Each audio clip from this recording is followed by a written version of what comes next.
आगे बढ़ते हुए हम ये देखेंगे कि जॉब चुनते वक्त मेरे लिए सबसे ज़्यादा क्या मायने रखता है। आप स्क्रीन पर देख रहे हैं कुछ पहलू हैं जो मैं खुद को पूछ सकूं मेरे लिए सबसे ज़्यादा महत्वपूर्ण क्या है। आप में से कुछ लोग कहेंगे ये सभी महत्वपूर्ण है और मुझे ये सभी चाहिए।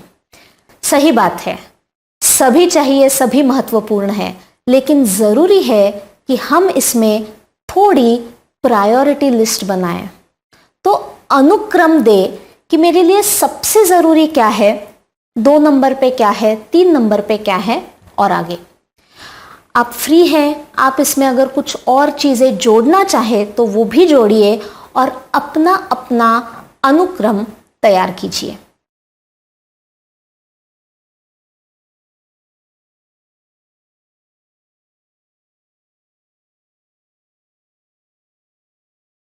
अगर सबका क्रम तैयार हो तो आप में से कुछ लोग पूरे वर्ग के साथ ये शेयर कर सकते हैं कि आपका अपना अनुक्रम क्या है। जैसे ये डिस्कशन हुआ आपको ध्यान में आया होगा कि हर एक का अनुक्रम अलग अलग है। अच्छी बात यह होती है कि इस प्रश्न में कोई भी उत्तर सही या गलत नहीं होता है। ये पूरी तरह डिपेंड करता है मेरे निजी मूल्य क्या है, मेरा झुकाव किस तरफ है और मैं अपने लिए अपने फ्यूचर में क्या चाहती हूं। तो अपने अपने उत्तर के साथ रहिए और आंखें खुले रखिए कि उसी चीज को देखने के बाकी नजरिए क्या है। करियर चुनते वक्त कभी कभी हम इन्फ्लुएंस हो जाते हैं। इसका क्या मतलब है? हम देखते हैं कुछ प्रोफेशंस, कुछ करियर ऐसे होते हैं जिनमें फेम होता है, वो व्यक्ति फेमस होती है और काफ़ी बार बचपन से लेकर हम उसकी तरफ आकर्षित होते हैं। कितने लोग हैं हम में से जिनको लगा था कि मैं बड़ा होकर एक्टर या एक्ट्रेस बनना चाहती हूं। बचपन में लगा होगा या शायद आज भी आपको ये लगता हो कि मुझे एक्टिंग में करियर करनी है। जैसे हमने देखा कोई भी करियर सही गलत अच्छा बुरा नहीं होता है, लेकिन हम जो करियर चॉइस के बारे में सोच रहे हैं उस करियर की कितनी जानकारी हमें है और कितनी स्पष्टता के बाद हम ये डिसीजन ले रहे हैं, ये सबसे ज़्यादा महत्वपूर्ण है। कुछ चीज़ों में फेम होता है, कुछ करियर्स में बहुत पैसा होता है, कुछ करियर्स ऐसे होते हैं कि जिसमें पैसा है, हमारा झुकाव है, लेकिन फेम नहीं है। तो आपके लिए सबसे ज़्यादा ज़रूरी क्या है ये जान ले। दूसरी बात, कुछ चीज़ें समाज में अक्सर देखी जाती है कि ये जो करे वो अच्छा, लेकिन सामाजिक तौर पे जिसे अच्छा कहा जाता है, क्या आपको वो खुशी देता है? अगर हमने मानवीय जीवन का प्रवाह देखा तो जैसे जैसे विकास होता गया अलग अलग करियर के पैचेस आए, जब वो करियर्स सबसे ज़्यादा लोगों ने चुने। बैंकिंग सेक्टर जब शुरू हुआ तो कितने घरों में ऐसे लोग थे जो हमने देखा बैंकिंग की तरफ मुड़ गए। अभी कुछ साल पहले आईटी इंडस्ट्री को ले लेते हैं, ऐसी जबरदस्त लहर आई कि कितनों को अपने साथ खींच के ले गई। उनमें से कुछ थे जो दिल से अपने अपने एप्टीट्यूड से आईटी क्षेत्र के लिए ही बने थे। वो उस क्षेत्र में गए, उन्होंने अच्छा काम किया, वो आज खुश है। कुछ लोग उस क्षेत्र में इसीलिए खींचे चले गए क्योंकि उस वक्त मेजॉरिटी लोग आईटी के बारे में बात कर रहे थे। हर तरफ से यही सुनने में आ रहा था कि ये फ्यूचर है। उस वक्त शायद कुछ बच्चों को स्ट्रगल हुआ होगा खुद को समझाने में या अपने माता पिता को समझाने में कि हाँ, आईटी को फ्यूचर है, आईटी आज बहुत ज़रूरी है, लेकिन शायद मैं आईटी इंजीनियर होके खुश ना हो पाऊँ। तो ये भी देखते हैं कि कभी कभी हम इन्फ्लुएंस हो जाते हैं मीडिया से, अपने पेरेंट्स से, अपने फ्रेंड्स से। कहीं मेरा करियर डिसीजन सिर्फ इन्फ्लुएंस से तो नहीं हो रहा है। अगर मुझे ऐसा लग रहा है तो मैंने यहाँ कुछ मिनट के लिए रुकना चाहिए और इन चीज़ों के साथ साथ मेरा झुकाव क्या है और मुझे किस चीज़ में खुशी मिलती है ये भी देखना चाहिए। अगर मैंने ऐसा नहीं किया तो क्या नतीजा होगा? जब मैं अपना करियर शुरुआत करूं तब शायद वो मुझे खुशी दे। क्यों? क्योंकि मुझे नई नई चीज़ें सीखने मिलती है, मेरा स्किल बिल्डिंग होता है, मेरा कॉन्फिडेंस लेवल बढ़ जाता है, मुझे सैलरी मिलती है, समाज में मुझे रिस्पेक्ट मिलने लगता है।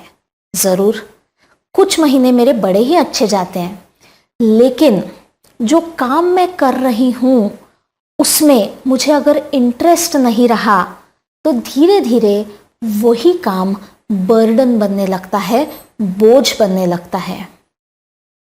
हम आज देखते हैं कई सीनियर्स को हमने देखा होगा, घर में कोई लोगों को देखा होगा कि उन्होंने उस वक्त उनको जो डिसीजन सही लगा, जो करियर सही लगा उसमें गए।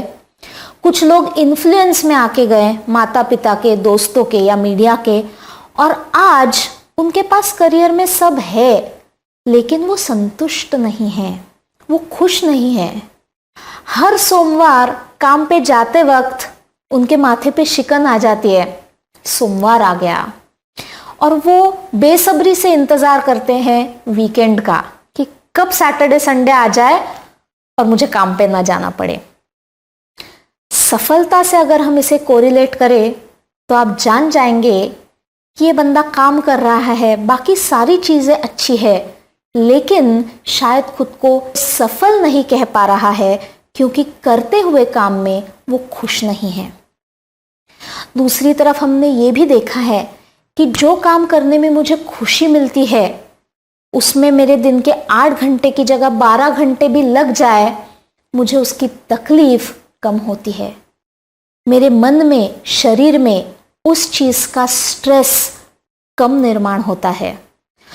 तो आज से 10 साल के बाद भी अगर मुझे मेरे करियर में उतना ही सक्रिय रहना है, उतना ही खुश रहना है, तो आज मुझे ये सारी बातें खुद से पूछनी चाहिए कि कौन सा करियर है जो मेरी बाकी चीज़ें भी समाधान देगा और मुझे अंदर से खुशी भी देगा, समाधान भी देगा। आगे एक प्रश्न की तरफ चलते हैं, जैसे आप स्क्रीन पे देख रहे हैं। करियर चुनते समय आपके सामने 4 पर्याय हैं, ठीक से पढ़िए और अपना उत्तर दीजिए।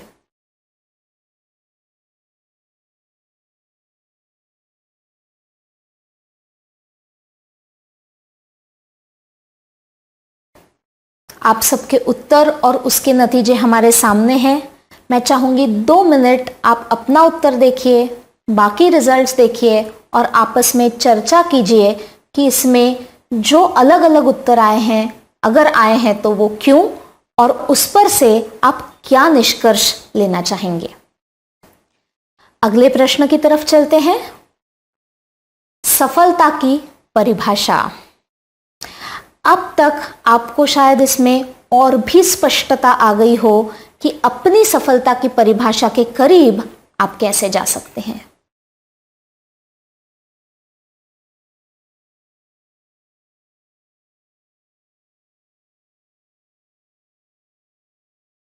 आगे का प्रश्न देखते हैं। एक बार मैंने सफलता की परिभाषा समझ ली,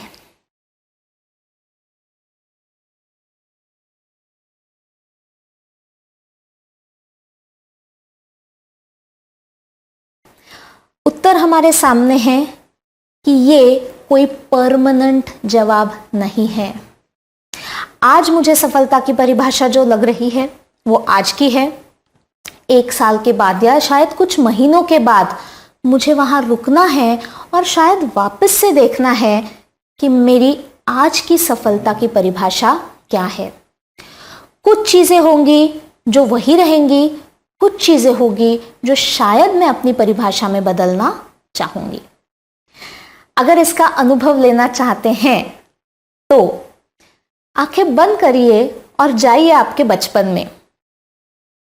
उस वक्त चलते हैं जब आपकी उम्र 10 साल की हो। आंखें बंद करिए और सोचिए कि उस वक्त आप क्या बनना चाहते थे और आपकी सफलता की परिभाषा में कौन बैठता था।